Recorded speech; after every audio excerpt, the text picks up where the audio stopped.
Hello everyone, and welcome to Mystic Whisper, your guide to the mystical and the magical.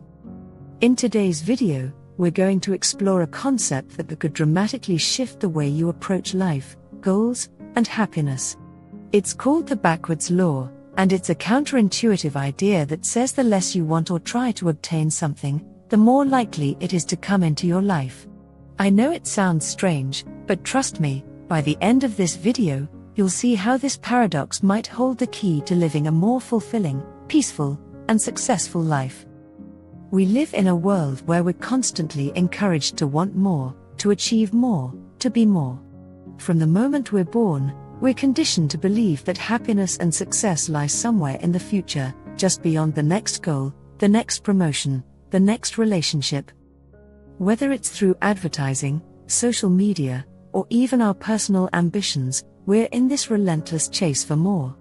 But what if this very chase is the thing preventing us from experiencing what we're really after? The backwards law was popularized by the philosopher Alan Watts, and he explained it so beautifully. He said, "The more you pursue feeling better all the time, the less satisfied you become, as pursuing something only reinforces the fact that you lack it in the first place." Let that sink in for a moment.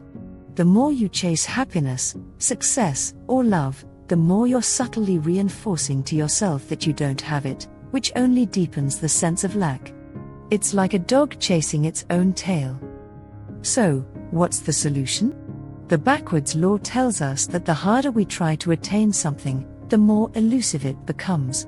However, when we let go of the constant striving, when we stop obsessing over what we want, we create space for those things to come to us naturally. It's about finding balance between effort and surrender, between setting goals and being present. Now, let's unpack why this is so important. For example, let's look at success. In our culture, success is often measured by status, wealth, or achievement. And while there's nothing wrong with setting big goals, the problem arises when we attach our happiness to these external markers. The more we tell ourselves, "I'll be happy when I hit this milestone," the more we delay our sense of fulfillment. We start living in the future, always waiting for the next thing, instead of appreciating where we are right now. And the ironic part? When you're so obsessed with achieving success, you become stressed, anxious, and burned out. You're constantly thinking about the next step, the next task, the next opportunity, which pulls you out of the present moment. But what if you took a step back? What if you focused less on the outcome and more on enjoying the process? By letting go of the attachment to success, you free yourself to work from a place of joy, creativity, and passion, and often, that's when success flows more naturally. It's the same with happiness.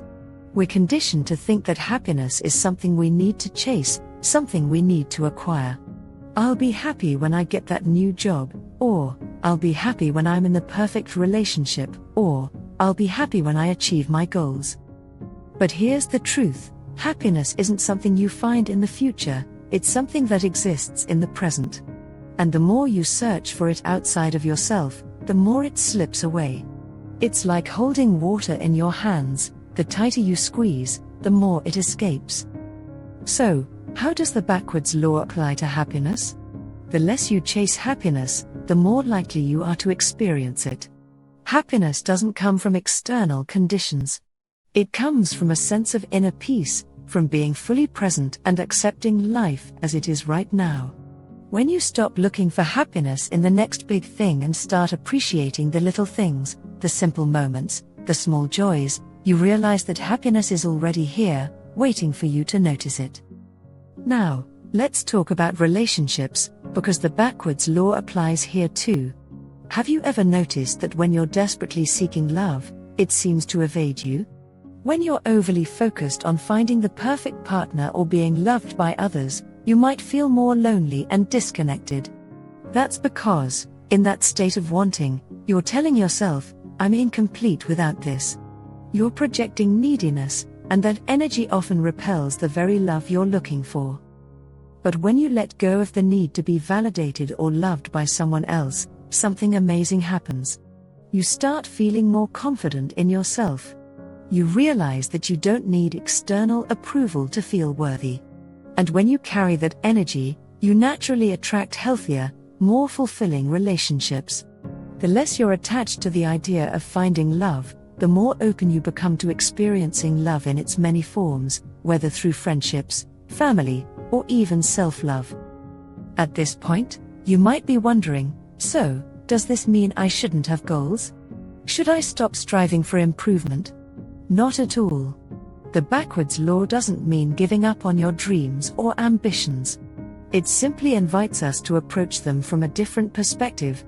It's not about the absence of desire, but the absence of attachment to the outcome. You can still pursue goals, but the key is to enjoy the journey rather than constantly fixating on the destination. Think about it this way: when you release the need for a specific result, you reduce the pressure on yourself. You're no longer operating from a place of fear, anxiety, or lack. Instead, you're motivated by curiosity, passion, and love for what you do. And often, that's when the best results come, when you're not overly attached to how things should turn out, but open to whatever unfolds. So, how can we apply the backwards law to our daily lives? Start by becoming aware of where you're caught in a cycle of wanting. Maybe it's in your career. Are you constantly stressing about getting ahead or proving yourself? Maybe it's in your personal life. Are you always chasing after happiness or waiting for the next milestone to feel fulfilled? Whatever it is, take a moment to observe those patterns without judgment. Once you've identified where you're holding onto too much attachment, the next step is to practice letting go. Let go of the need to control outcomes. Let go of the belief that you need something external to complete you. This doesn't mean you stop taking action. You continue to work toward your goals, but you do so from a place of peace, knowing that your worth isn't dependent on any specific outcome. When you embrace the backwards law, life begins to feel a lot lighter. You stop living in the future and start living more in the present. You begin to appreciate what you have instead of always focusing on what's missing. And ironically, when you let go of the need for more, you often find that life gives you exactly what you were searching for all along. Thank you so much for watching. If this video resonated with you, don't forget to give it a thumbs up, and if you haven't already, consider subscribing for more content like this. I'd love to hear your thoughts in the comments as well.